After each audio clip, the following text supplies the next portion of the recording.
कराडमध्ये सामाजिक कार्याच्या नव्या पर्वाची सुरुवात झाली असून नील आशा सोशल वेलफेअर फाउंडेशन या संस्थेचे 1 एप्रिल 2026 रोजी प्रेरणादायी वातावरणात उद्घाटन करण्यात आले. समर्पण समाजासाठी हे ब्रीदवाक्य घेऊन सुरू झालेली ही संस्था समाजातील वंचित, पीडित आणि दुर्बल घटकांसाठी आशेचा नवा किरण ठरणार आहे. या संस्थेच्या संस्थापिका अध्यक्षा ॲडव्होकेट सौ पद्मजा मिलिंद लाड यांनी आपल्या आई-वडिलांच्या स्मृतीतून आणि त्यांच्या संस्काराच्या प्रेरणेतून ही संस्था उभी केली आहे. मुलीसुद्धा आपल्या आईवडिलांचा वारसा समर्थपणे पुढे नेऊ शकतात, हा संदेश त्यांनी आपल्या कार्यातून दिला आहे. गेल्या 12 वर्षापासून कायदा क्षेत्रात कार्यरत असलेल्या ॲडव्होकेट लाड यांनी महिलांचे समुपदेशन, कौटुंबिक वाद सोडवणे आणि कायदेविषयक जनजागृती यामध्ये मोलाचे योगदान दिले आहे.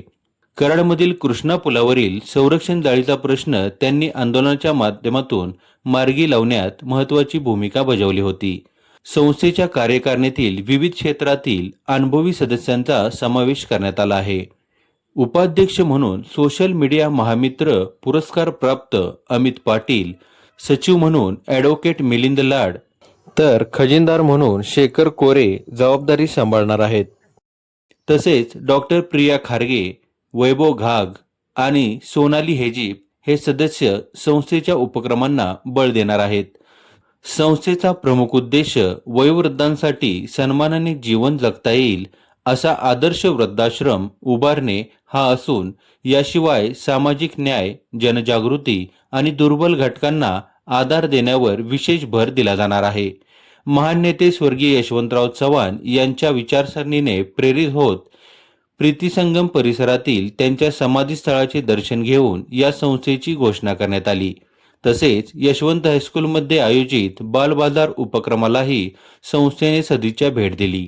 कराडपुरते मर्यादित न राहता संपूर्ण महाराष्ट्रात आणि पुढे देश विदेशातील सामाजिक कार्याचा विस्तार करण्याचा निर्धार संस्थेने व्यक्त केला आहे. या नव्या उपक्रमासाठी विविध मान्यवरांकडून शुभेच्छांचा वर्षाव होत आहे.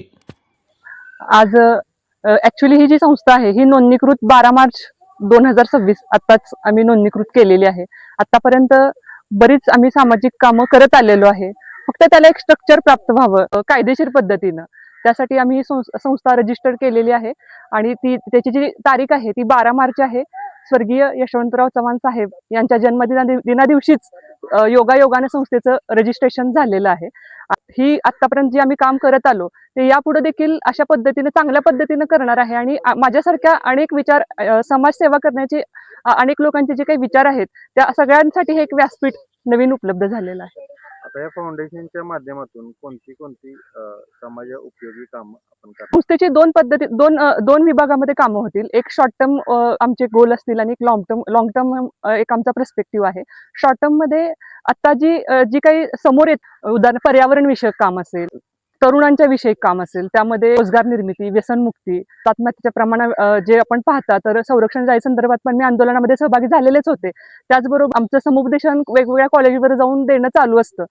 त्या अनुषंगानं अजून देखील काही समाजात असे काही प्रॉब्लेम्स उपस्थित झाले तर त्यामध्ये देखील आमचा सक्रिय सहभाग असेल. आणि दीर्घलक्षी आमचं जे ध्येय आहे त्याच्यामध्ये आम्ही वृद्धांसाठी काम करू. आता जी काही समाज व्यवस्था पाहता वृद्धांची जी काही परिस्थिती आहे त्यासाठी आम्ही ओल्ड एज होम वृद्धाश्रमाची निर्मिती करणं हे आमचं लॉंग टर्म ध्येय आहे.